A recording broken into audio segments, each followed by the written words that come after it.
यार मेरे पास तो टाइम ही नहीं है। यार कैसे होगा टाइम मैनेजमेंट? यार कैसे करूँगी? टाइम ही तो नहीं मिलता है।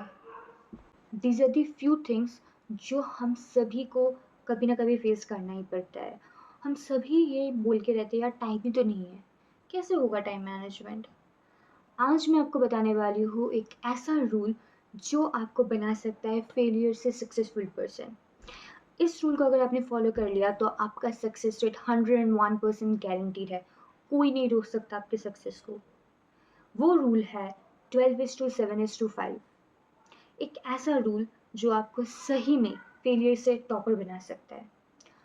वीडियो को एंड तक देखना। वीडियो के लास्ट में मैं आपको कुछ टिप्स एंड ट्रिक्स बताने वाली हूँ जो अगर आपने फॉलो कर लिया तो आपका सक्सेस गारंटीड है। दुनिया में कोई भी आपकी सक्सेस को नहीं रोक सकता। तो चलिए देखते हैं इस वीडियो में क्या होता है। पहले हम ये जानते हैं कि क्या है ये 12:7:5 रूल। सी 12:7:5 रूल कहता है कि इस रूल के अकॉर्डिंग आपको 12 आवर्स के लिए स्टडी स्लॉट करना है, 7 आवर्स का स्लीप स्लॉट बनाना है एंड 5 आवर्स का डेली वर्क का एक स्लॉट बनाना है। अब देखिए 12 आवर्स का आप जब भी स्लॉट बनाते हो तब 12 आवर्स में 12 आवर्स आपका प्रोडक्टिविटी कभी नहीं हो सकता है। ये कभी पॉसिबल नहीं है कि 12 आवर्स में आपने स्लॉट बनाया और 12 आवर्स ही आप लोग फोकस रहेंगे। It's in reality it's impossible. ठीक है, 12 आवर्स में आप ये कह सकते हैं कि हाँ 10 आवर्स प्रोडक्टिव होगा ही होगा। ठीक है, हाँ इनिशियल डेज में नहीं होगा, थोड़ा आपको प्रैक्टिस करना पड़ेगा एंड आफ्टर दैट एक टाइम आ जाएगा जहाँ पे आपका 12 आवर्स में मिनिमम 11 आवर्स का स्टडी टाइम हो रहा है, productive study time. For that obviously have to be consistent. Okay, second is 7 hours. ना 7 आवर्स ऑफ स्लीप। देखिए आप दिन में जितना भी काम कर लीजिए पर ब्रेन को रेस्ट देना पड़ेगा। If you don't give rest to your brain it won't work. जैसे आपके बॉडी को एक रेस्ट चाहिए होता है जैसे ही ब्रेन को भी रेस्ट तो चाहिए होता है, right? It's your body part, right? You have to give it rest. तो उसके लिए आपको 7 आवर्स का स्लीप चाहिए ही चाहिए। अगर आप इसमें कॉम्प्रोमाइज़ करेंगे तो आपका प्रोडक्टिविटी कॉम्प्रोमाइज़ हो जाएगा। 7 घंटे का आप प्रॉपर स्लीप लेके देखिए। एक ही दिन में आप अगर 4 आवर्स सोते हैं एंड उसका प्रोडक्टिविटी देखिए एंड 7 घंटा सोने का प्रोडक्टिविटी देखिए, you will see the difference. 7 घंटा सो के देखिए, 4 घंटा सो के देखिए, then you will know the difference. Brain को एटलीस्ट 7 आवर्स स्लीप चाहिए होता है to work properly. Then comes 5 hours. ये 5 आवर्स का स्लॉट बुक करके रखिए आपके डेली वर्क के लिए, जैसे कि खाना हो गया, देन वॉकिंग हो गया, प्लेइंग हो गया, कुछ भी हो जो आपकी एक्स्ट्रा करिकुलर एक्टिविटीज़ हैं उसके लिए आप 5 आवर्स रखिए। ठीक है, इसमें आपको कंप्लीट करना है। अब ये जो आप स्लॉट रख 12 hours of study, 7 hours of sleep, 5 hours of daily work, इस स्लॉट को जो आप डिवाइड कर रहे हैं इसका मतलब आप स्लॉट बुक कर रहे हैं इस स्पेसिफिक काम के लिए। आपके दिमाग में क्या बैठ गया कि मेरे को 12 घंटे पढ़ना है, 7 घंटे ये सोना है, 5 घंटे में अपने डेली वर्क निपटाना है।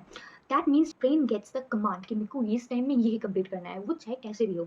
द मोमेंट आपके ब्रेन में ये कमांड चला गया it will start functioning like that. ये एक ब्रेन का एल्गोरिदम होता है कि जैसे हम लोग चीज़ को समझते हैं, जैसे अपने ब्रेन को हम कमांड करते हैं, ब्रेन उसी अकॉर्डिंग वर्क करता है। अगर हम ब्रेन में समझ लेते हैं कि यार ये तो मेरे से पॉसिबल ही नहीं है, मैं नहीं कर पाऊँगी, ये कर पाऊँगा, तब वो ब्रेन ने वैसा कमांड कर दिया तो हम लोग चाह के भी शायद वो बहुत ही ईज़ी है, पर फिर भी हम लोग नहीं कर पाते क्योंकि हमारे ब्रेन से वो कमांड आ चुका है कि वो नहीं, वो तो मेरे से पॉसिबल ही नहीं है।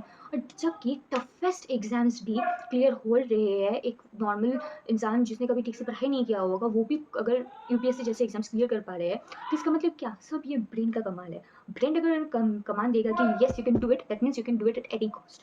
ठीक है? अब बारी आती है कुछ टिप्स एंड ट्रिक्स जो अगर आपने फॉलो कर लिया तो ये चीज़ें आपकी इस जर्नी में एक कैटलिस्ट होके काम करेगा और आपकी सक्सेस रेट को 10x फास्ट कर देगा। ठीक है? तो जान लेते हैं वो टिप्स एंड ट्रिक्स क्या है। Tip number 1, make a to do list. वो रात के सोने से 5 मिनट पहले या दिन में उठ के सोने से उठ के 5 मिनट, सिर्फ 5 मिनट एक टू डू लिस्ट बना लीजिए कि मुझे आज ये करना है। ठीक है, आपने बना लिया और इस अकॉर्डिंग टाइम भी आप बना लीजिए कि इस टाइम के अंदर मेरे को ये टाइम करना है। इसका मतलब क्या? आप मान लीजिए आप 5 बजे उठते हैं तो 5 से 8 बजे तक मेरे को पढ़ाई करनी है, मतलब 5 से 8 बजे तक आपका स्लॉट बुक हो चुका है स्टडी। तो इस अगर आप पहले से ही डिसाइड करके रख रहे हैं कि मेरे को 8 बजे तक पढ़ना है तो इसका मतलब आप उस टाइम में कुछ और चीज़ें में नहीं इन्वॉल्व हो गए। ठीक है, आपका ब्रेन को आप कमांड करोगे कि नहीं मेरे को भी पढ़ना है तो पढ़ना है। ठीक है, ऐसे करके आते करते आपको अपना सारा दिन का जो शेड्यूल है वो लिख लेना है। ठीक है, टू डू लिस्ट बना लेना है। इससे क्या होगा, आपका जो डे है वो ऑलरेडी डिफाइंड हो चुका है कि मेरे को क्या क्या कब कब करना है। इससे आपका और ईजी स्मूथली फंक्शनिंग होगा अपना डे। ठीक है, second thing is stop procrastination. Procrastination एक ऐसा चीज़ है जो और एक चीज़ को और डिले करती है। अरे आज मन नहीं कर रहा है, कल कर लेते हैं यार, कल नहीं मन कर रहा है, परसों कर लेते हैं। ऐसे करते जो चीज़ एक 10 सेकंड में हो सकती है वो हम लोग कर लेते हैं 2 दिन, 3 दिन, 5 दिन डिले करते जाते हैं। इसीलिए स्टॉप प्रोक्रेस्टिनेशन। जो करना है वो आज करना है, अभी करना है, ठीक है? प्रोक्रेस्टिनेशन नहीं करना, जो करना है तभी कर लो, बात खत्म हो जाएगा, right? So stop procrastination. The third point is avoid distraction. जो भी चीज़ आपको डिस्ट्रैक्ट कर रही हो, चाहे वो फ़ोन हो, सोशल मीडिया हो, कोई लोग हो, कोई मम्मी पापा हो, कजिन हो, सिस्टर हो, ब्रदर हो, जो भी हो, whoever it is, avoid them. जब आपको पढ़ना है तो पढ़ना है। डिस्ट्रैक्शंस को अगर आप अवॉइड करना नहीं सीखोगे तो वो आपको ऐसी तरीके से इन्वॉल्व कर लेंगे जो आपने कभी सोचा भी नहीं होगा कि ये ऐसे भी अफेक्ट कर सकता है। So start avoiding your distraction. जब पढ़ने बैठते हैं फ़ोन को स्विच ऑफ कर दीजिए, नो कॉन्टैक्ट फ़ोन के साथ। फ़ोन को स्विच ऑफ करके दूसरे रूम में रख के आइए, ताकि आपको याद ही ना हो, ये फील ही ना हो कि फ़ोन इस रूम में है, मेरे को देखना है। फ़ोन स्विच ऑफ करने लगे, फ्लास्क में भर के फ्रीज़ में रख दीजिए, फ्रीज़ कर दीजिए। पर जब पढ़ना है तब पढ़िए। उस टाइम में no phones, no social media, no walking, no talking, कुछ भी नहीं, बस पढ़ाई करनी है, बस।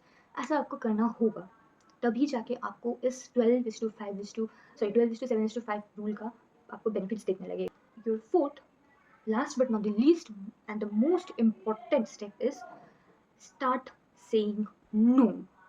जब तक आप ये नो बोलना नहीं सीखोगे, लोग आएंगे, आपका प्रॉफिट लेंगे, यूज़ करेंगे, आपको वो फेंक के चले जाएंगे। So start saying no. जहाँ पे आपकी कोई बेनिफिट नहीं है वहाँ पे आपको जाना छोड़ना पड़ेगा। This is something you have to learn if you don't know this. एक चीज़ समझ लीजिए, आपके लाइफ में आपके माँ पापा के और भाई बहन, अपने भाई बहन को छोड़ के आपके लिए कोई भी अपना जान कुर्बान नहीं देगा। सिर्फ ये माँ बाप और भाई बहन ही हैं जो आपके लिए अपना जान भी कुर्बान दे सकते हैं। जब ये माँ बाप के अलावा कोई और नहीं है तो क्यों करना उनको सेटिस्फाई, क्यों करना? जब खुद का लॉस करके क्यों उनको आप अपना उनको सेटिस्फाई करने जाएंगे? कोई तो रीज़न नहीं है। So start saying no. जहाँ पे आपका प्रॉफिट नहीं है, जहाँ पे आपको कोई बेनिफिट नहीं है, stop going there, stop entertaining those people. तभी जाके आप अपना टाइम सेव कर पाओगे। आज शायद आपको मेरी ये बात हार्श लग रही होगी कि नहीं कैसे हो सकता है, दोस्त है, करना पड़ता है इतना। लेट मी टेल यू, ये दोस्त जब आप बेरोजगार रह जाओगे ना, जब आपके मार्क्स कम आ जाएंगे ना, ये दोस्त अपना मार्क्स नहीं देगा आपको, आपको कुछ नहीं बोलेगा, आपको हेल्प भी नहीं करने आएगा जब आप अनएम्प्लॉयड घूमोगे। इसीलिए बोल रही हूँ, स्टार्ट टू लर्न टू से नो। नो बोलना सीखना पड़ेगा। जब आप ये नो बोलना सीखोगे तभी आप लाइफ में आगे बढ़ सकोगे, वरना लोग आएंगे, यूज़ करेंगे, गार्बेज बना के फेंक के चले जाएंगे। इसीलिए बोल रही हूँ, अभी से स्टार्ट कीजिए ये लर्निंग प्रोसेस, की कैसे जहाँ पे ज़रूरत नहीं है वहाँ पे ना बोलना होगा। अगर आपको ये वीडियो अच्छी लगी हो तो like share subscribe and comment. मिलते हैं अगली वीडियो में। Till then take care, tata, bye bye.